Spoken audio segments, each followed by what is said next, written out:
Hey guys, I'm that wrestling fan here, and WrestleMania is tonight, and I'm just as excited as a lot of other fans are. And today, I'm gonna be doing my Q&A. I was thinking I might want to get this out before WrestleMania because some of the questions that I've been asked, got my iPad here because some of the questions just so I can read them on this and answer them to the camera. And so yeah, just gonna get right down to it. Wrestling with Regret, Brian Zane, as always, check out his channel.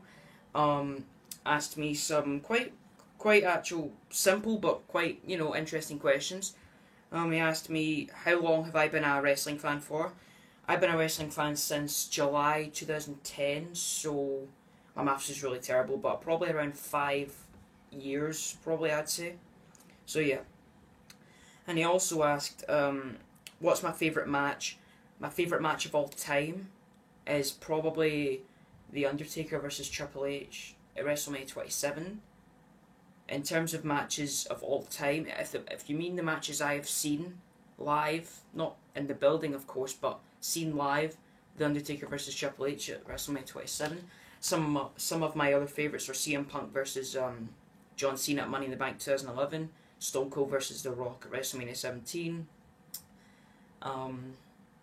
Hulk Hogan versus Ultimate Warrior at WrestleMania 6, Edge versus The Undertaker at WrestleMania 24, Shawn Michaels versus The Undertaker at WrestleMania 25. And of course, yeah, there's a lot of great matches out there. Those are just some of my favourites.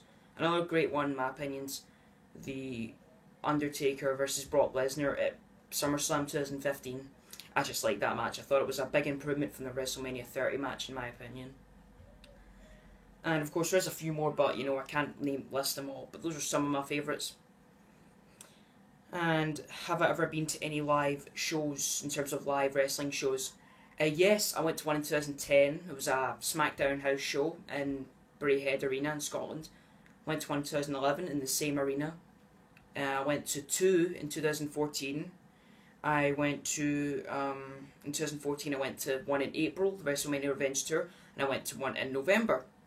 Both of those shows were really, really good. I personally really liked those shows. So yeah, and I will be going to a wrestling show this April, believe it or not. I will be going to one this April. It's another WrestleMania Revenge Tour, and I'll hopefully be vlogging that day. Really excited about it. I've got the tickets, and it looks like they're going to be good seats. So I'm really looking forward to that. So yeah, and I'll vlog throughout that event as well.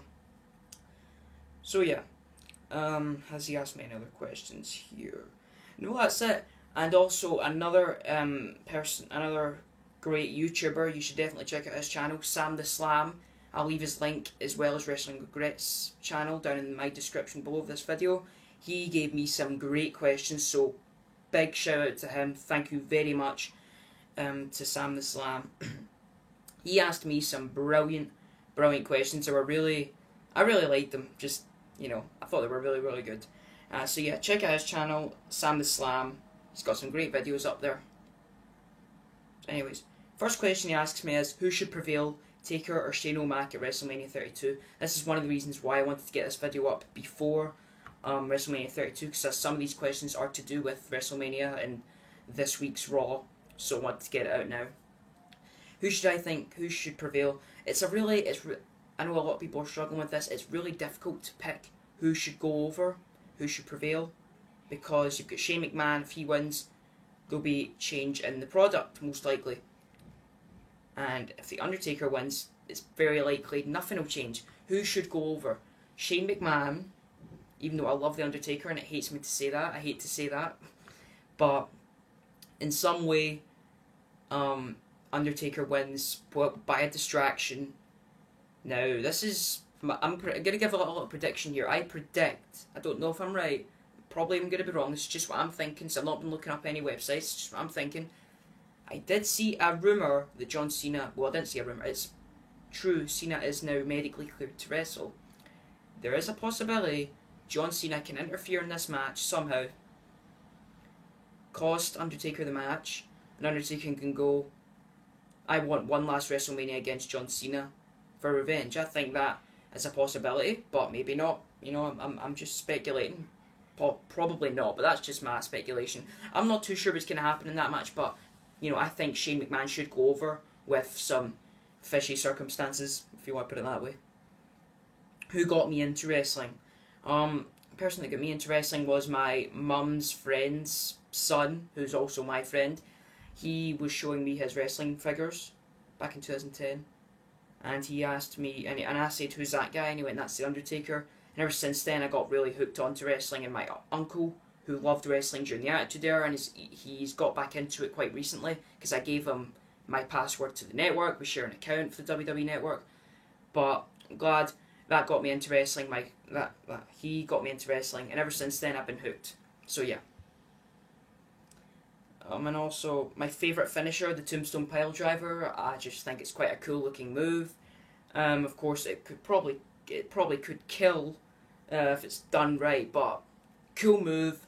Doesn't have as much impact as it used to, because a lot of people do kick out of it now, but it is still a really cool move, even to this day.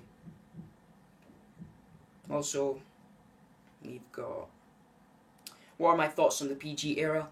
Thoughts on the PG era, if used, What Culture made a really good video and a really good point, a different point of view on the PG era. I used to, years ago think, oh, let's bring back the Attitude Era, because, you see all these epic moments from the Attitude Era, and you're like, how can that not happen nowadays? Now that I'm much older, I realise, even though I still would like some of those moments back, I do appreciate, the PG era is not terrible, okay? It definitely has some goofy moments, but that may have a little bit more to do with the booking. Take a NXT, for example. That is PG wrestling and proud, just like What Culture said. How whenever blood happens nowadays and swearing, when a curse word is said, it can mean a lot more. It can have so much more impact than it would have, let's say, before WWE went PG back in 2008. So that's my opinions on the PG era. Overall, positive, but definitely, I can understand why people wanted to go back to TV14, but could be a better product. But that, I don't think that has so much to do with the PG rating. Maybe it has a little bit, but this is all just my personal opinion.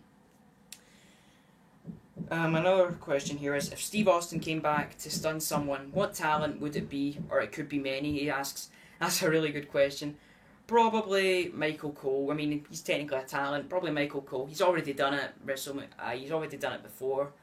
I'm pretty sure he's stunned Michael Cole. He's definitely had some confrontations with him back during the Michael Cole, Jerry the King Lawler feud. But yeah, probably Michael Cole. No disrespect to Michael Cole. Obviously, he's not hating on the guys. It's just a bit of fun here. Compare promo packages from back in the Attitude Era through to the Ruthless Aggression era to the PG era.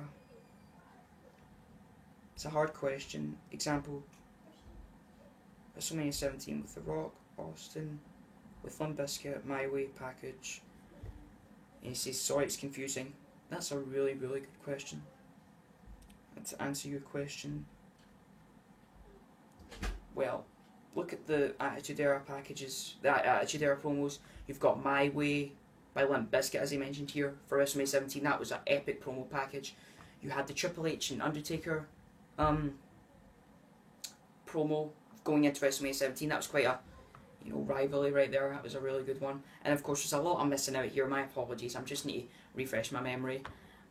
Going into the Ruthless Aggression era, you have some good promos from that era, like Edge and Undertaker from WrestleMania 24.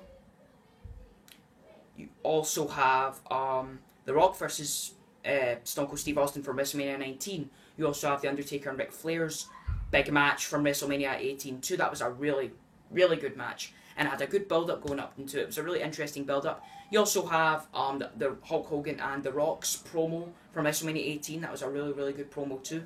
So, and then you compare it to the PG era. Yeah, I've had some good promos to the PG era, definitely. To name a few, the Daniel Bryan promo package going into WrestleMania 30. That was just awesome. I loved that promo. That was an epic promo. It was inspiring, it's a really good, cool promo. Sad to look back on it now, but still. Undertaker and Triple H's promo going into WrestleMania 28, which was pretty cool. Undertaker and Shawn Michaels promo going into WrestleMania 26. The WrestleMania 29 promo for John Cena and The Rock. The match wasn't the best, but the promo was quite a cool promo going into WrestleMania 29, sorry. Yeah. So, to get to your question, what promos would I say have the best? probably the Ruthless Aggression era. As brilliant as the Attitude Era's promos are, Ruthless Aggression era, the Attitude Era had some good promos, but I think it's the Attitude Era promos became more common. Not common, sorry. Became more... I don't think common's the right word. Became more, you know... They became more... what's the word? They became a lot more usual. Like, you probably expect to see one. The Attitude Era, you had a really good handful, if not more, of promos. Definitely. But the Ruthless Aggression era started to use promos a lot more. I could be wrong there, this is all just my personal opinion. The Attitude Era had some great promos, some I'm forgetting right now, but the Ruthless Aggression era had some beast promos too. Beast Brock Lesnar? Nah, epic promos, really good promos. There's some great promos, of course. So yeah, that's my opinion. You can leave your opinion down in the comments, of course. My favourite WWE video game, or top 3. My top 3 favourite WWE video games are number 3. Number 3 is WWE 2K16. And these are only WWE games I have played, so I've never played No Mercy. I've seen gameplay and how brilliant it is. Same can be said for Here Comes the Pain. I've never played that, but I know how brilliant it is from seeing gameplay videos. So, WWE 2K16, number 3. Number 2, SmackDown vs. Raw 2011. Number 1, WWE 2K14. Those are just my personal favourites. And I have played at most of the WWE video games, and those are just my personal favourites. So yeah. Excuse me.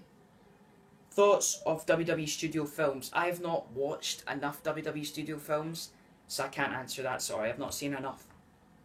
It's a good question though. What music, it's asking me, sorry. What era had better music? 80s or 90s? 1980s or 1990s? Well, the 1980s had a lot of good songs, such as Hulk Hogan's theme song, the Ultimate Warrior's theme song, get really pumped up. The Randy Savage theme song, Andre the Giant's theme song, the WrestleMania original theme song. And of course I'm missing out a lot here, my apologies. $1 Million Man's theme song, Roddy Piper's theme song. So yeah, and then you come into the 90s, you've got themes like The Undertaker's theme song, you have Bret the Hitman Hart's theme. I don't know if that was in the 80s, I'm not sure, so I may have to look that up. I don't know if Bret Hart, it probably was made in the 80s, his theme song by Jim Johnston. In the 90s you also had WrestleMania 10 song and 11 and 12 theme song. That was really cool. I like that song. If you've never heard of it, probably look it up, but most of you probably have. Also Stone Cold Steve Austin's theme song, what can I say, it's a brilliant song. The Undertaker's Ministry theme, The Rock's theme song, which is really good, Triple H's My Time theme song, which even though the 80s has some great wrestling songs, I'm going to have to give the edge to the 1990s, due to the amount of songs. I'm of course missing out a lot from 80s and 90s, but I'm going to have to give the edge to the 90s, based on, because there's a lot of my favourite. You've also got Kane's theme song, his original song, back when Kane was cool. No offence to Kane, I have a lot of respect for him, but of course his character has been lost, which is bound to happen, because he's been with the company for a very, very, very long time. And I'm missing out a lot, so my apologies, but those are just some off the top of my head.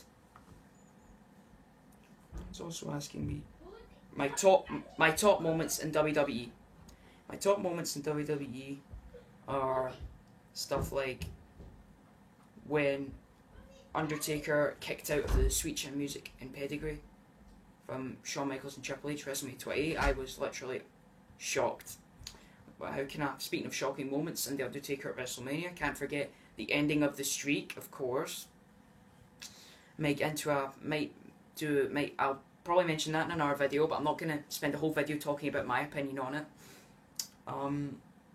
Also, probably, I think, when Cena and The Rock faced off at WrestleMania 28, the moment those two facing off in the ring was a cool moment. You've got Stone Cold Steve Austin and The Rock facing off at WrestleMania 27 backstage. That was a cool moment. That was a badass moment. Hulk Hogan, Stone Cold and The Rock all in the ring at once, same time, same place, same building at WrestleMania 30, same place and same building, or kind of the same, but whatever. At WrestleMania 30, that was an awesome moment. Daniel Bryan winning the WWE World Heavyweight Championship for the first time. CM Punk leaving the walking out of WWE Money in the Bank 2011. That was epic. I remember watching that. Christian winning